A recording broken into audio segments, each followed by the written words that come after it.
Support comes from Gemma, architects, planners, and designers seeking to bring joy to their clients and communities. Details at gemastl.com. From St. Louis Public Radio. This is the Politically Speaking Hour on St. Louis on the Air. I'm Jason Rosenbaum.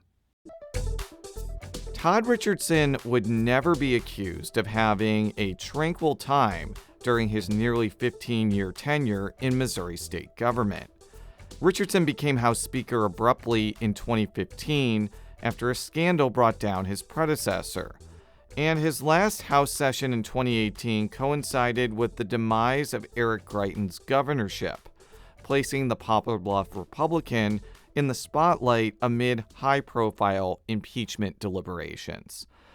Richardson's post-elected life hasn't gotten any less eventful. He's the director of Missouri's Medicaid program, a massive enterprise that helps low-income, disabled, and elderly Missourians pay for critical healthcare services. Since taking on that role in 2018, Richardson dealt with upgrading antiquated technology, a once-in-a-generation pandemic, and the advent of a historic Medicaid expansion to the working poor. And now, thanks to Congress and President Donald Trump, Richardson could oversee new work requirements and the potential depreciation of medical provider taxes that Missouri used for decades to pay for Medicaid. Last week, I went to Jefferson City to talk with Richardson about how Missouri's Medicaid program works and some of the longer-term challenges and opportunities for the state's healthcare system. I started off by asking a relatively straightforward question. What is Missouri's Medicaid program, which is known here as Mo Health Net, and how many Missourians depend on it for healthcare? Missouri Health Net is Missouri's Medicaid program. Been a lot of discussion about Medicaid in the news of late, but Medicaid is a program that's been around since 1965 and in general provides coverage for those Missourians who are most in need is the way we would describe it. So we have about 1.3 million Missourians on the program today. That's comprised in our large eligibility groups of our age, blind, and disabled population, kids, a ton of kids on the program. And then also through the voter-approved Medicaid expansion, we now have about 300,000 adults on the program. So you just described Medicaid in shorthand, because when I describe it, I say it's a healthcare program for low-income, disabled, and elderly people. And I want to dig a little bit deeper on that descriptor. Why would older adults, for instance, need Medicaid when they have access to Medicare? Yeah, we have a tremendous number of individuals who are what we would call dual eligible. So they're eligible for Medicare and Medicaid as a result of their income. Medicaid has become one of the largest, it is the largest provider of long-term care. So a lot of our nursing home care in the United States, and this is true in Missouri, is paid for through Medicaid. Now, can you describe how Medicaid is available for people who are disabled? Yeah, it's available in Missouri based on a disability determination. So our colleagues at the Family Support Division here at Social Services employ a medical review team. So if somebody applies by virtue of that disability, that medical review team looks at the individual's circumstances and makes a determination of whether they're disabled. Very similar, I believe, identical criteria that Social Security uses for the purpose of their disability determination. One of the things I've read throughout the years is that there's often tension between disabled Missourians who need access to Medicaid but can't earn as much money as they could potentially make since they'd lose access to the program. How does somebody navigate that, especially if they want to earn enough money to live independently? Yeah, I think it's an area of the program that we need to look at, Jason. It's we certainly don't want, and I think this is true for a larger suite of our social services programs, we certainly don't want there to be a disincentive or something that prevents somebody who wants to earn more. I was talking with members of the General Assembly, a member of the General Assembly about this yesterday. So I do think it's an area that we need to look at and where our income thresholds are and how we allow a little flexibility for that person who is on disability but has the ability to earn an income to keep the services that they very much need from Medicaid. I correct me if I'm wrong, but hasn't there been some sort of legislation that aims to like do a step down as opposed to a cliff? Has that just not been fully implemented yet? We have a method in Medicaid today that we call spend down, which is a somewhat complicated process, but it allows somebody to spend down their income on qualifying medical expenses and retain access to care. So we do have some of that ability today, but I know there are advocates and individuals on the program who would like to see more done there, and I think we would be open to those conversations. I want to talk about kids, though, because I would think that like one of the larger groups is through the Children's Health Insurance Program.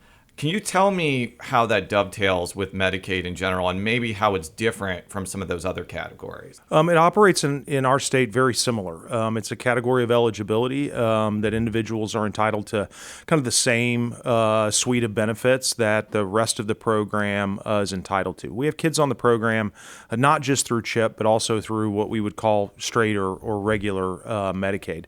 But it's a full suite of insurance benefits, just like you or I would think about our health insurance plans.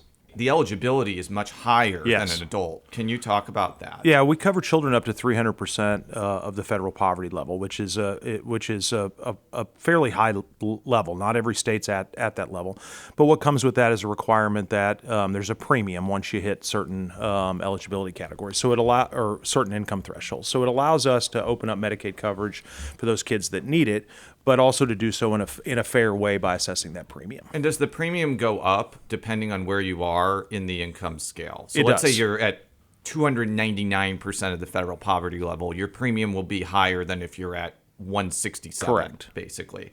We've talked about who's eligible. I want to talk about like what would happen and what you can get if you're actually on Medicaid. So let's just say I qualify for Medicaid under any of these categories and I want to get health care services. How would Medicaid work in order for me to get access to that? Yeah, Medicaid operates very similar and almost identically from a patient perspective to our private insurance plans. So you go to the doctor. In the case of our managed care participants, they're going to have an insurance card from one of our three managed care plans, and they're going to go to a doctor, and that insurance is going to pay for the services. So we cover all of the things that you would think of as traditional healthcare services. We cover hospital care, doctor's office visits, pharmacy programs, and then including some long-term care benefits as well that aren't always covered in traditional health insurance plans. A person doesn't just get a lump sum of money Right. and then they spend it on health care. Can you explain that process, which may seem obvious, but I Right. think is important to point out here? Yeah, outside of a very, very small percentage of our budget, less than 2%, which goes to administration, the entirety of the money that gets appropriated to MoHealthNet goes to pay providers. And so when a doctor in Missouri sees a Missouri Medicaid participant, they're going to submit a bill for that, and we're going to pay that bill. So all those dollars associated with the program are going not to the participants, but going to the medical providers, whether that be a doctor, a hospital, a pharmacy, for the services that they're providing. Now let's go to adult enrollees for Medicaid.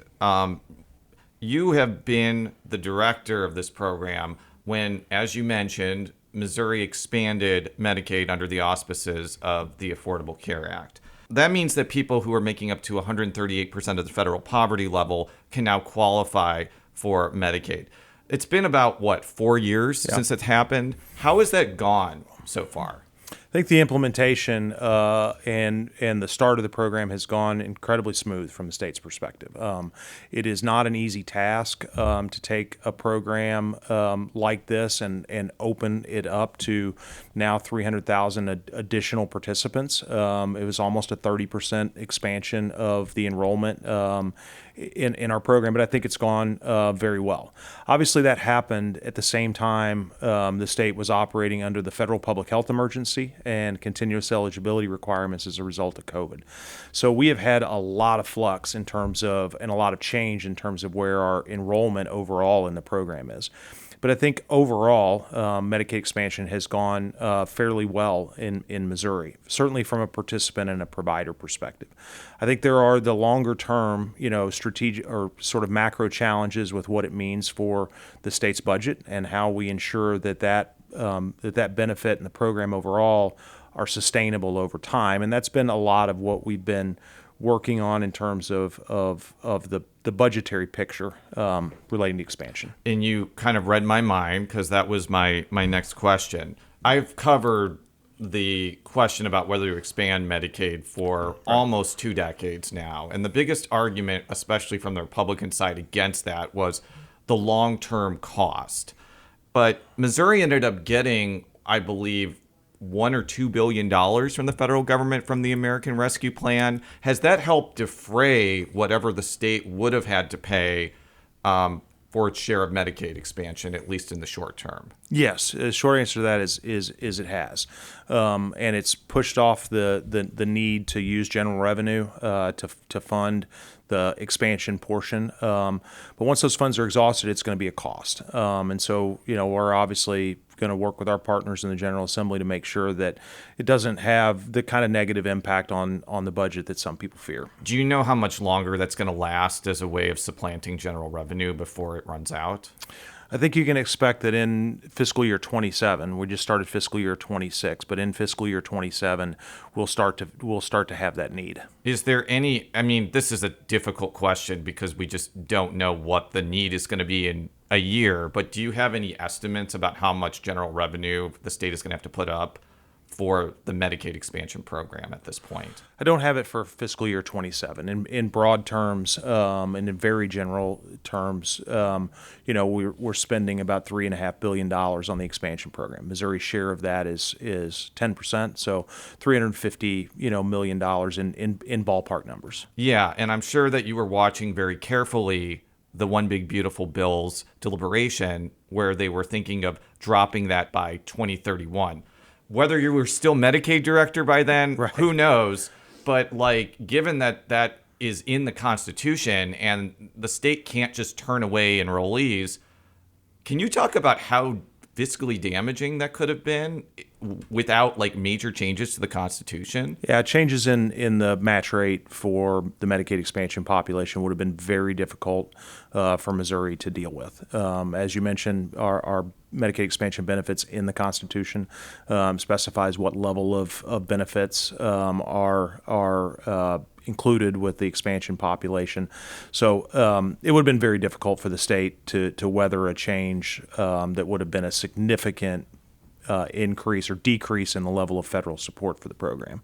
When I talk about kind of technology and the way Missouri's Medicaid system operates from a functional level, I'm sure we could get really into the weeds with computer systems and computer programs that I have no way of really asking an intelligent question about.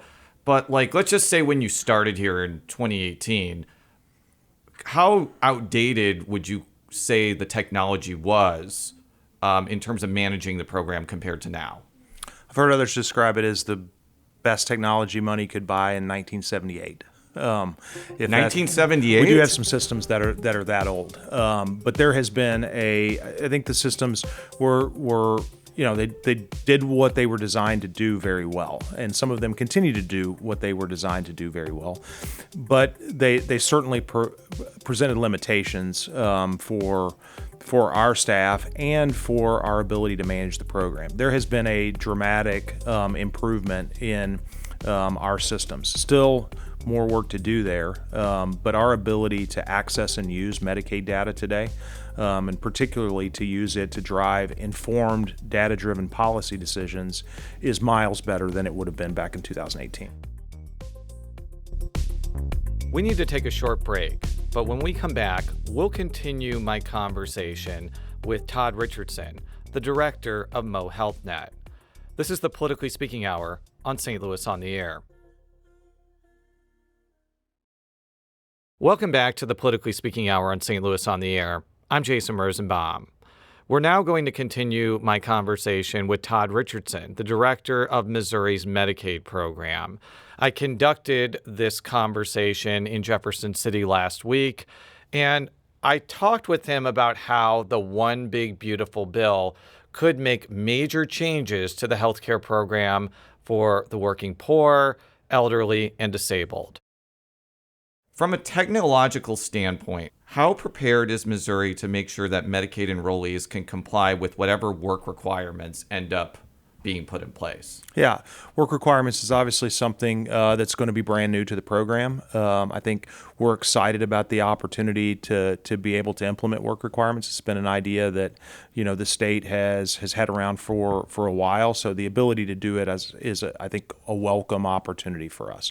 I mentioned earlier that we focus a lot on the sustainability of the program, and I think ensuring that that our Medicaid expansion population is meeting those work requirements is obviously going to be an important part of that sustainability picture. But we also want to make sure that that's done in the least difficult way for the participant. The ability to do the verifications that someone would need to have electronically now has improved dramatically from where it would be 10 years ago. So, I know, I think you're aware the state has a partnership now with a company called Steady IQ, which helps do income verification. We also have other partners like at Equifax that provide data in that lane as well. So I think what will be important is for the state to make sure that we're making good use of those tools, make sure, number one, we're getting the verifications done correctly and accurately, but also to do so in the way that's the most efficient for both the state and for the participants. Yeah, there's been obviously a lot of discussion about the work requirements and how they could potentially be crafted in such an onerous way that even people who qualify for Medicaid end up losing their coverage. My counterpoint to that is if you set up a system where it's pretty easy to access a portal or a website where you just upload documents and it takes you 10 minutes twice a year, then I could see people being able to comply with that relatively easily, especially if there is an education campaign to let people know what the requirements are. That's more of an observation than a question, but is that something that your department is going to strive to do whenever these work requirements go into effect? Absolutely. Our goal is to make sure that people who are eligible and entitled to be on the program have the easiest path to get access to those benefits, while at the same time ensuring that those who are not eligible for the program are not on the program. So with the tools that we have today, I think what participants will see is a process that really is smooth, because even beyond a portal where people can upload documents, there's a lot of this verification that can be done without the participant having to do anything at all. And so I think for a lot of those individuals, our hope is that we can do that verification in such a way that it's no touch from the state or the participant. Can you kind of elaborate on that? I know that, again, the work requirements are still kind of in flux, but how would somebody be able to comply with them without doing anything? Well, if they're working, and we can verify that they're working through income data, then that's a verification right there. Now, there are other exceptions to the work requirements that probably will require a participant to send some documentation or to involve a human, but I think there's a lot of that income verification that can be done electronically. Yeah, and I think that's been where a lot of the criticism of this has come in from, I guess, the left end of the political spectrum, especially if you're on the Medicaid expansion side of Medicaid. You are working. I mean, otherwise, I don't know how you're getting $15,000 a year unless it's falling out of the sky. But this is seen as just sort of a paperwork trap that may kick eligible people off of Medicaid. You've probably heard these arguments before. As an administrator, what is the argument for work requirements that would make this Medicaid system stronger and better in your view? I think it's about it being sustainable for the long term, and I think that's at the core of why work requirements were included in the reconciliation package.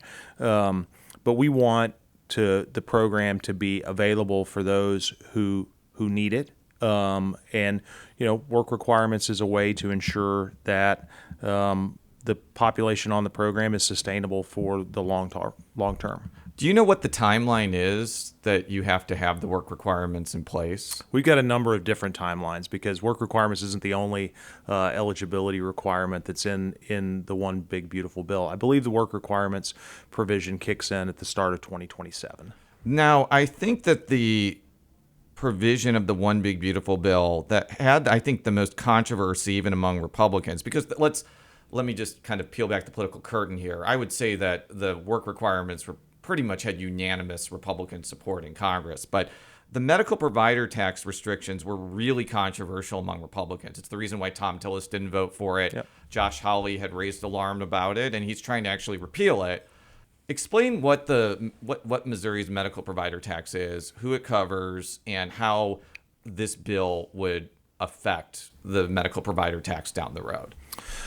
Provider tax is a structure that's been in place in Missouri since the early 90s, mid-90s, and it's a way that we help finance our Medicaid program. So in short, it's a tax that's levied on we levy it on hospitals, nursing homes, ambulance districts, and pharmacies to different degrees and different levels, but most of the focus on the federal bill was about the hospital portion of that tax. The state levies a tax on hospitals based on a percentage of their total revenue. We take those tax dollars into the state, and we use those to finance a portion of our Medicaid program. So that's how the program operates. It's been in place for a long time. Do you know what the tax is right now? The Missouri Hospital Association said it was 4.2%. I read another article that said it was 5% on hospitals. I want to make sure I know what the percent is right now. But both answers are correct. Our hospital tax rate varies based on the way the General Assembly appropriates our budget and based on what the need in the program is. For fiscal year 25, our tax rate was 4.2%. And for fiscal year 26, which we just started, it will be 5%. Okay, so yeah. So both answers are right. We are currently less reliant on the provider tax than we have been in the last 20 years, which has been a lot of work. It's been a focus of the department. It's been a focus of the General Assembly. So while we're not unconcerned about the potential for that cap to go down, because what's in the bill is that cap would go down from a current level of 6% today to 3.5%. While we're not unconcerned about that change, we're in a much better position to deal with that than we would have been if we still had our tax rate pegged out at the 6% cap, which is where we were just a few years ago. Is the 5% cap now frozen? It could go up to 6% right before it goes down. No, it's now frozen at where it is in time. So the tax the amount that the tax generates could go up, but the 5% is now where we are until that cap goes down. From reading the bill, I think in 2028, that's when it drops to 5.5%, which wouldn't affect Missouri because we're at 5. It would start affecting Missouri probably around 2030, 2030, 2031, somewhere in that neighborhood. Yeah. It's also a little bit speculative, right? Because as I mentioned, it's the tax is based on a percentage. And so when the demand floats up and down, whether that has an impact in 2030 is a little hard to estimate as we're sitting here in 2026. As kind of a compromise here, there was this $50 billion rural hospital fund. Senator Hawley says Missouri is going to get about $1 billion worth of that. Do you have any sense of how the state can use that money, or hospitals are this just going to go directly to hospitals, or would it go through the Medicaid program? The state must submit a plan to CMS by December 31st of this year for how it would allocate those dollars. So we're actively working along with others in state government on what that plan should look like, and obviously that's something that ultimately will be Governor Kehoe's decision to make. But we're certainly going to be involved in framing up some of the options for how those dollars would be allocated. We're very excited about that that fund and the ability to be able to provide some direct support for rural hospitals. It's something that's been a focus of Missouri Health Net for the last 6 years, and this gives us some additional resources to focus on it. Again, this is speculative because we don't know if the medical provider tax restrictions will ever go into effect. Like if there's a Democratic president and a Democratic Congress, like it could be repealed. Like That's kind of why talking about this with certainty is kind of a fool's errand. But let's just say they do go fully into effect. There's a lot of fear that that could really hurt rural hospitals down the line because the state will have to come up with the money to fill the hole in the Medicaid program, and it may be shifting from education or maybe paying providers less. Does that concern you about the impact of this if it goes into effect? I think there's a lot of time for us to figure out how to manage that if it goes into effect. I think I certainly understand where the concern comes from, and I think there are very good reasons to be concerned about what the future of healthcare looks like in the rural parts of our state, which is why I think you see so many policymakers trying to focus on it. I think it's why you see Missouri Health Net focused on it, and I think it's why you see our federal partners focused on it. We are sliding down a path, and this is not a Missouri-specific statement. We are sliding down a path where we have two types of health systems, bit of hospital-based systems, large ones and extinct ones. And I think that's a problem that policymakers and administrators of Medicaid programs are going to have to wrestle with, which is how do we ensure that rural Missourians continue to have access to health care? Maybe it doesn't look exactly like it did in the 1970s, but those communities still need health care and they still need access to the care. And that's a growing problem that's not necessarily driven entirely by changes in Medicaid policy or federal spending. It's more a systemic challenge that I think healthcare is facing, but it's something that we've got to figure out a solution to. Yeah, and I want to touch on that for a minute because Poplar Bluff still has a hospital, correct? Yeah. Okay, so one of my friends used to live in Donovan, Missouri, which used to have a hospital and no longer does. And what she told me is after access to healthcare there shut down, people moved to Poplar Bluff, and that kind of hollowed out a community like Donovan, which has a long and storied history. And this has probably been replicated in many other smaller rural cities across the state. How you solve that problem, though, is I don't know how you solve that problem, because if the demand isn't there for hospitals to be financially viable, either they're going to have to be heavily subsidized by the government, or you're going to have just have smaller healthcare systems there that are not hospitals. Again, more of an observation than a question, but I think that this is more than just about access to healthcare. This is about the economic vitality of rural Missouri. Yeah, I mean, I've actually referenced the Donovan example quite often. I also reference one from Kennett, which is but both in my neck of the woods, so to speak. Donovan used to have a 50-bed full-service hospital, and the reality is the market's not going to support a 50-bed full-service hospital in a community like Donovan.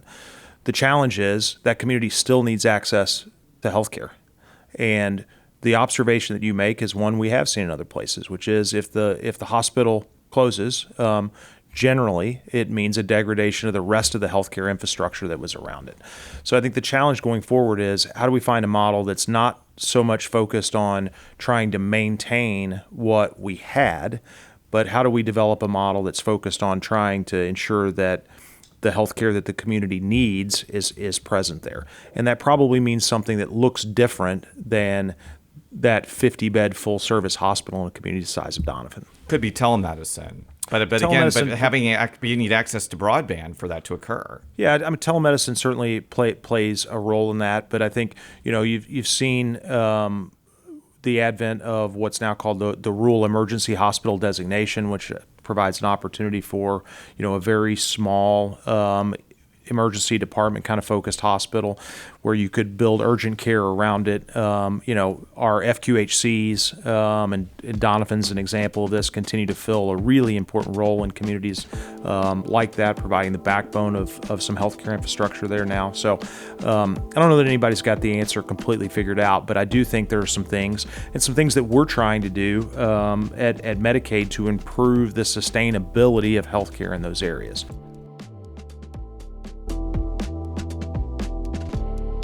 That was Todd Richardson, the director of Missouri's Medicaid program.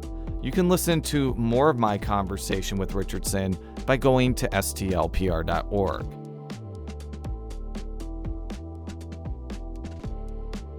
Today's episode was produced by Jason Rosenbaum. Our audio engineer is Aaron Dorr. This podcast was mixed and edited by Aaron. Our executive producer is Alex Hoyer. St. Louis on the Air is a production of St. Louis Public Radio. Understanding starts here. Do you find yourself regularly listening to episodes of St. Louis on the Air? Suggest us to a friend you think might enjoy our conversations. And leave us a review and rating on Apple Podcasts on the App Store. It's the simplest way to help people discover our show. Thanks. St. Louis Public Radio is a member-supported service of the University of Missouri St. Louis.